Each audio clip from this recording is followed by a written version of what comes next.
E aí pessoal, tudo bem? Aqui é o Rony, professor de Física. Neste vídeo vamos resolver um exercício relacionado ao estudo de oscilações. Observe o quadro enquanto eu faço a leitura do enunciado. Duas partículas 1 e 2 de mesma massa estão presas por molas de constante elástica K, comprimento relaxado L0 e massa desprezível, a paredes verticais opostas separadas de 2L0. Observe o quadro. As massas podem deslizar sem atrito sobre uma superfície horizontal. Tem-se m igual a 10 gramas e K igual a 100 newtons por metro. No instante t igual a zero, a partícula 1 é deslocada de 1 centímetro para a esquerda e a partícula 2 de 1 centímetro para a direita, comunicando-se a elas velocidades de magnitude raiz de 3 metros por segundo para a esquerda, para a partícula 1, e para a direita, para a partícula 2. Aqui eu ilustro, portanto, a partícula 1 e aqui a partícula 2. As molas estão no seu comprimento relaxado L0. Muito bem? Item A. Escreva as expressões dos deslocamentos x1 e x2 das duas partículas para t maior do que zero. Para resolver o exercício, eu vou começar analisando o movimento descrito pela partícula 2, que eu ilustro aqui no quadro. Note o seguinte: no instante t igual a zero, ela ocupa a posição x0 igual a 1 centímetro. Observe a orientação do eixo x. E sua velocidade inicial é igual a raiz de 3 metros por segundo. Sendo assim, a partir de tais condições iniciais, desprezando a força de atrito, vemos que essa partícula vai descrever sobre o eixo x, sobre essa superfície horizontal, um movimento harmônico simples, pelo seguinte fato. Nela estão atuando três forças. A força peso, orientada verticalmente para baixo. Temos a força normal, orientada verticalmente para cima, e portanto essas forças se anulam. Resta apenas a força elástica que surge devido à compressão da mola. Sendo assim, eu posso escrever que a força resultante nessa partícula é justamente a força elástica, uma força de restituição. Logo, a força resultante, dada pela massa da partícula vezes a aceleração, perceba que a aceleração é dada pela derivada de segunda ordem da posição x em relação ao tempo t, é igual a menos k vezes x, em que x representa a deformação sofrida pela mola, ou se você preferir, é o deslocamento da mola a partir da posição de equilíbrio. Muito bem? Logo, nós vamos obter que m x2 mais k vezes x é igual a zero, dividindo todos os termos pela massa m, a gente obtém justamente a equação diferencial do oscilador harmônico simples. x2 mais ômega ao quadrado x é igual a zero, em que ômega ao quadrado é k sobre m. Muito bem? Portanto, a partícula vai descrever sobre o eixo x, sobre essa superfície horizontal, um movimento harmônico simples de frequência angular ômega. A solução dessa equação diferencial a gente já conhece. X em função do tempo t é a amplitude A do movimento, vezes o cosseno da frequência angular ômega vezes o tempo t, mais um ângulo de fase inicial φ. A velocidade, em certo instante, é dada pela derivada da posição x em relação ao tempo e, portanto, a gente obtém menos a ômega seno de ômega t mais φ. Bom, a partir das expressões obtidas, nós devemos agora determinar a amplitude do movimento e o ângulo de fase inicial. Para fazer isso, eu vou recorrer às condições iniciais do movimento. Perceba o seguinte: no instante t igual a zero, a posição inicial da partícula é igual a 1 centímetro e ela possui velocidade v0 igual a raiz de 3 metros por segundo. Sendo assim, para a equação da posição, nós temos a posição x igual a 1 centímetro corresponde a 0,01 metro. Isso é igual a amplitude A vezes o cosseno de ômega t mais φ. Como t é igual a zero, a gente obtém A cosseno de φ. Já na expressão da velocidade, nós temos a velocidade é raiz de 3 metros por segundo. Então, raiz de 3 é igual a menos A vezes ômega. Ômega a gente já consegue determinar. Perceba o seguinte, a massa em quilogramas é igual a 10 vezes 10 a menos 3 kg. E, portanto, 10 a menos 2 kg. K sobre M. Então, nós temos 10 ao quadrado dividido por 10 a menos 2. Isso é igual a 10 à quarta. Se ômega ao quadrado é igual a 10 à quarta, eu posso afirmar tranquilamente que ômega é igual a 100 radianos por segundo. Muito bem? Portanto, menos A vezes 100, que multiplica T é igual a zero. Então, nós temos aqui o seno de φ. Para determinar a amplitude do movimento, eu vou recorrer a essa identidade trigonométrica. O seno ao quadrado de φ mais o cosseno ao quadrado de φ é igual a 1.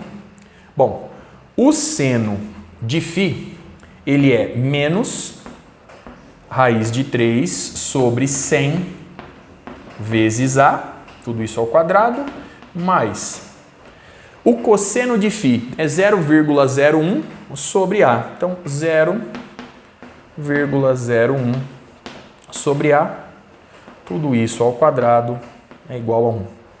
Consequentemente, nós vamos obter este termo ao quadrado, nos dá 3 no numerador, sobre 100 é 10 ao quadrado. 10 ao quadrado é 10 à quarta. 10 à quarta no denominador. Portanto, nós temos 3 10 a menos 4 sobre A ao quadrado. Muito bem? Mais 10 a menos 2 ao quadrado é 10 a menos 4 sobre A ao quadrado. Tudo isso é igual a 1. Eu posso passar A quadrado multiplicando e com isso a gente obtém que essa soma 3 10 a menos 4 mais 1 vezes 10 a menos 4 é igual a A ao quadrado. Logo, A ao quadrado é igual a 4 vezes 10 a menos 4. Extraindo a raiz quadrada, a gente obtém 2 vezes 10 elevado a menos 2, ou seja, 0,02 metro. Observe no quadro o resultado obtido e o cálculo realizado até aqui. Resta agora determinar o valor de φ. Levando a amplitude A no sistema ao lado, a gente nota o seguinte. O cosseno de φ, ele é 0,01 dividido por 0,02, portanto, meio. Já o seno de φ é igual, perceba que aqui nós temos 100 vezes 0,02, que é 2. O seno de φ, portanto, é menos raiz de 3 sobre 2. Logo, eu preciso escolher um ângulo φ que satisfaça essas duas igualdades. Perceba que φ, portanto, tem que ser igual a menos π sobre 3. Muito bem? Com isso, eu determino a amplitude do movimento, determino o ângulo de fase inicial, logo, x em função do tempo t para a partícula 2. X em função do tempo t para a partícula 2 é igual a amplitude A, 0,02, que multiplica o cosseno de 100 vezes t, lembre-se que ômega é 100 radianos por segundo, menos π sobre 3. Como a partícula 1 se encontra em uma posição numericamente igual, porém com um sinal oposto, eu posso escrever ainda que x1 em função do tempo t é igual a menos x2 em função do tempo t. Observe no quadro, portanto, os resultados obtidos a partir dos cálculos realizados. Vamos agora para o item B. O item B diz o seguinte: as partículas irão colidir uma com a outra? Em que instante? Para resolver o item B, eu vou começar admitindo que, em certo instante t, a posição da partícula 2 coincide com a posição da partícula 1. Sendo assim, x2 em função do tempo é 0,02 vezes o cosseno de 100 vezes t menos π sobre 3. E isso é igual a x1 em função do tempo. Perceba que x1 é o negativo de x2. Portanto, nós temos menos 0,02 vezes o cosseno de 100 vezes t menos π sobre 3. Logo, o dobro de 0,02 vezes o cosseno em questão é igual a zero. Portanto, 0,04, muito bem, vezes o cosseno de 100 vezes t menos π sobre 3 é igual a zero. Para que esse termo seja igual a zero, o cosseno tem que se anular. Portanto, continuando aqui, o cosseno de 100t menos π sobre 3 tem que ser igual a zero. Isso ocorre quando 100 vezes t menos π sobre 3 é igual a π sobre 2. Muito bem. Consequentemente, nós vamos obter 100 vezes t é igual a π sobre 3 mais π sobre 2.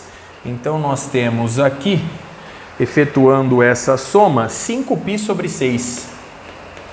5π dividido por 6.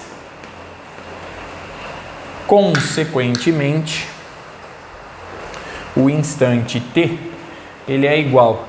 Então, 5 dividido por 100 dá 1 sobre 20. Então, nós temos π sobre 120 em segundo. Então, observe no quadro o resultado obtido a partir do cálculo realizado. Vamos agora para o item C. Ele diz o seguinte: qual é a energia total do sistema? Bom, como o sistema é conservativo, eu posso calcular a energia total do sistema a partir da posição inicial.